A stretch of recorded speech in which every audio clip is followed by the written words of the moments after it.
Здравствуйте, дорогие соотечественники. 21 декабря 2023 года, время по Астане 22:20. Я сейчас хочу записать видео по теме, которую считаю на сегодня самой важной. Это Росцен.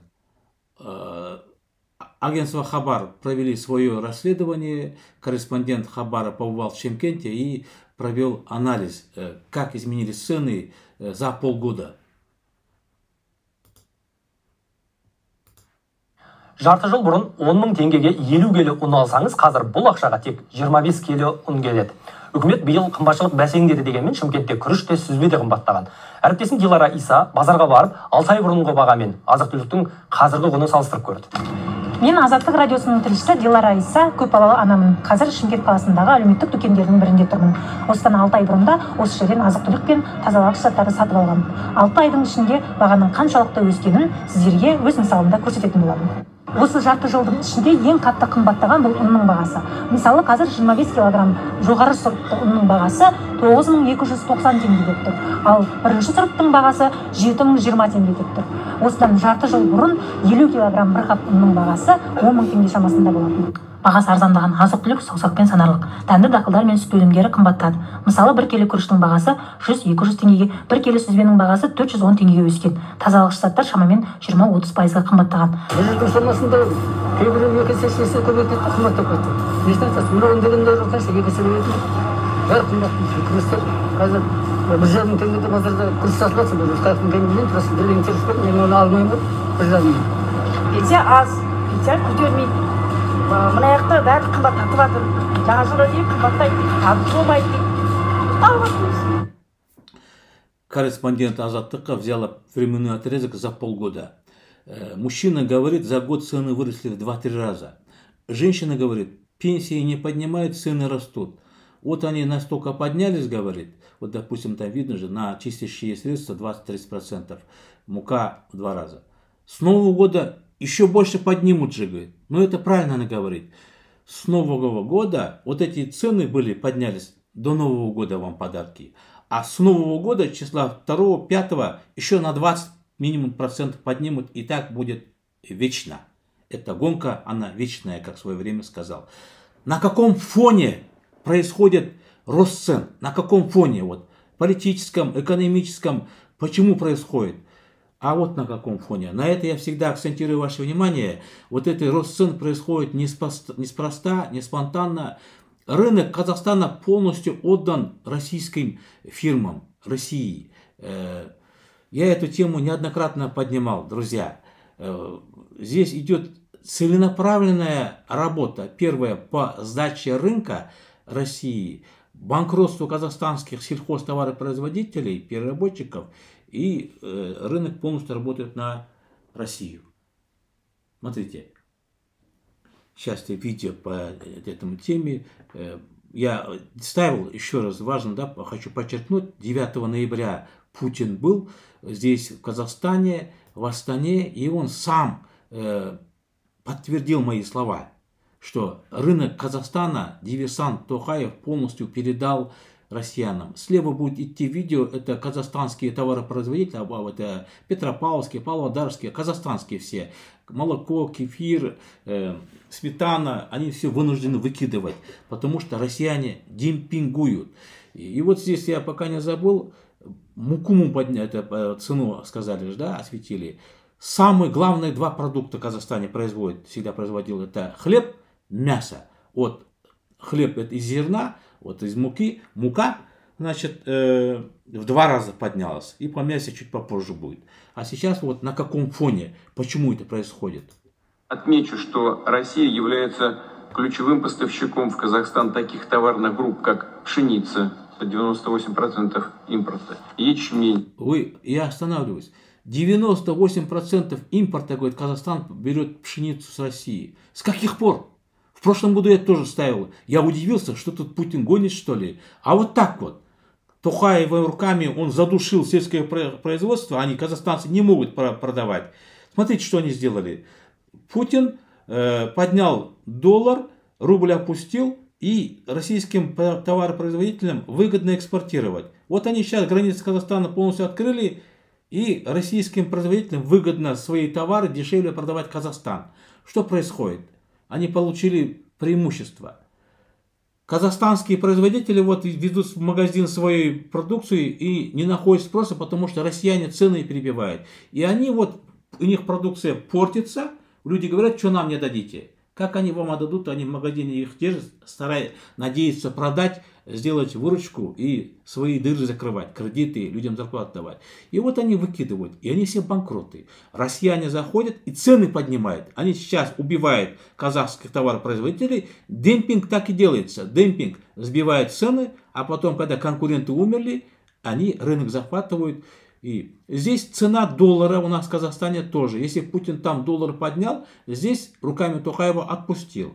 Россияне завозят свое молоко, зерно, муку, продают за тенге, покупают за дешево, по 450 тенге доллары. Именно поэтому Путин держит здесь доллары дешево. А если бы цены доллара регулировал бы рынок, тенге, доллар, то 1 доллар у нас должен стоить 700 тенге. Не 450, а 700 тенге. Понимаете, это сколько? На 250 тенге разница. И вот эту выгоду опять же получают русские. Они продают свои товары за тенге, покупают за доллары, за тенге доллары дешево и увозят к себе в Россию. Столько же. Мясо птицы 80-90%, сахар до 70%, кисломолочная продукция 60-70%. И в целом же двусторонний товарооборот сельхозпродукции и продовольствия в 2022 году увеличился на 22%, до 4 миллиардов долларов. А за первые 7 месяцев текущего года прибавил еще 3%. И наша страна намерена и впредь бесперебойно снабжать казахстанский рынок этими и многими другими жизненно важными, необходимыми видами продовольствия. Ну, в соответствии с потребностью наших коллег и друзей в Казахстане. Смотрите, циничность этого лицемера. Дальше будем продолжать, говорит, обеспечивать потребность. Кончать будут дальше до конца казахстанских товаропроизводителей, банкротами сделают, будут скупать. Они пугают все время, что Китай захватит земли, русские захватят земли. Вот зимой начнут они скупать казахстанских сельхозтоваропроизводителей земли. Ну и другие позиции, говорит, мы по другим позициям работать будем. Путин недвусмысленно вот это выразился. По мясу, смотрите, обстановка какая. Казтаг дает материал 19 декабря. Вот то, что Путин это было, это 6-9 ноября было. Вот 19 декабря Казтаг ситуацию обрисовывает нам по мясу. Импорт мяса Казахстана оказался втрое выше его экспорта. Несмотря на то, что Казахстан полностью обеспечивает себя мясом, даже производит излишки, страна никак не может отойти от импорта. Зачем, если ты обеспечиваешь себя импорт? Вот это, ну это, я не знаю, почему так пишет. Ну, факты, смотрите. 191 тысяча тонн мяса импортирует Казахстан на 330 миллионов долларов. Так, экспорт составляет всего 47 тысяч тонн на 136 миллионов. Так? При этом объем импорта чистого мяса 136 тысяч тонн, из них основной объем 118 тысяч тонн – это мясо птицы. Курица. Курицу это импортирует в основном. Смотрите, раньше, во времена коммунистов, в советское время, Казахстан полностью это только занимался экспортом, покрывал потребности Советского Союза. Россия, Белоруссия, Грузия, Азербайджан, Узбекистан. Казахстан покрывал все потребности. А сейчас он 190 тысяч тонн потребляет. О чем это говорит? О том, что сельское хозяйство кончено. Две позиции. Мука. Вот, за полгода цена мешок муки. За 10 тысяч тенге можно было купить 50 килограмм высшего сорта муки. Сейчас за 10 тысяч тенге купишь тоже мешок муки, но уже 25 килограмм, в 2 раза меньше. Понимаете? По мясу вот такая ситуация. И все это целенаправленная работа диверсионной группы Токаева. Токаев, люди, это, я не знаю, вот я уже сколько материалов ставил, разоблачаю, друзья, да. вот этого Токаева, да, это фактически, кто это? Свадебный генерал, получается, Токаев.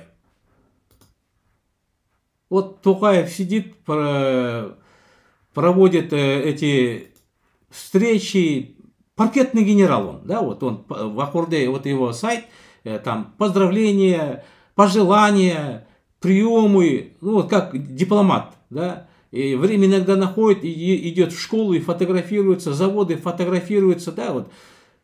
Это называется паркетный генерал. Вот, вот вся его функция выполняемая. Забалтывает, проводит всякие эти, как его, награждения, придумывает эти, народный артист, народный писатель, ордена раздает.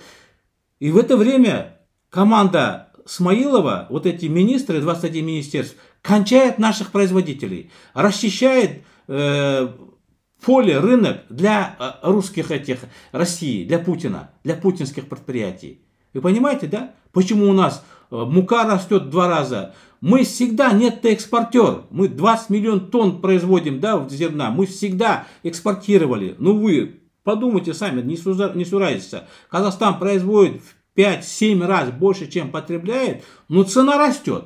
Почему? Потому что это диверсия. Это Токаев вот так работу проводит. Такую же работу проводит и в парламенте. Вот это видео небольшое, это у него в Фейсбуке стоит за 4 года, что он делал. Понимаете, он хвастается. Ничего не сделал, просто на стоп-кадре можете прочитать, еще раз посмотреть. Забалтывает, да? Забалтывает не только он, забалтывают и вот эти вот депутаты горе. Ну, понятно, что СМИ это одна из тех тем, которые вы знаете и наверняка в парламенте будете обсуждать. Нас больше десятка, нас 15 человек в парламенте, журналистов и блогеров, поэтому мы объединяемся, поэтому мы стоим за наш цех, мы стоим за наших коллег. Вот, в то время как Путин демпинговал, теперь цены поднимает, Токаев сам забалтывает, члены парламента забалтывают, а эти акимы, эти Кабмин, они работают, они день и ночь работают, воруют. Вот Костак информацию, я не помню, сегодня или вчера скинул. Так, это за какое число? 21 декабря, да, сегодня. На 1150 автобусов обновили автобусный парк Алматы. Смотрите, вот там я пишу, что происходит. Новые бордюры и новые автобусы – один из сотен методов освоения, а говоря прямо, воровства средств из бюджета страны, города, области.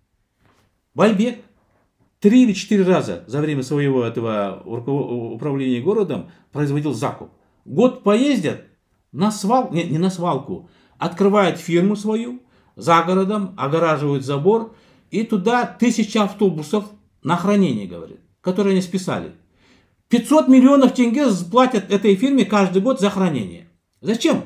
А просто деньги так они придумывают. У них там любой метод придумывают, да, лишь бы воровать деньги. И все молчат, никто ничего не может сделать. Один склад, второй склад. Вот эти автобусы через год тоже на склад, откроют склад, хранить их. Будет 500 миллиарда тут выкачивать из бюджета. Бордюры тоже каждый год. Выкопал гранитные, ему спрашивают, а зачем гранитные? А проверить, говорит, их. Вы понимаете, да, вот степень их наглости. Вот этот Кабмин полностью, вот эти чиновники, что делают? Они работают, они воруют. Все ТЭЦ, я уже 7 акимов показал, да, не справляются, люди мерзнут. А это не их задача. Перед ними задача стоит конкретная, осваивать, вот к слову такое в кавычках, бюджетные средства. Осваивать, воровать, автобусы купить, бордюры установить, дорогу там якобы ремонтировать, которую каждый год ремонтируют. И так бесконечно.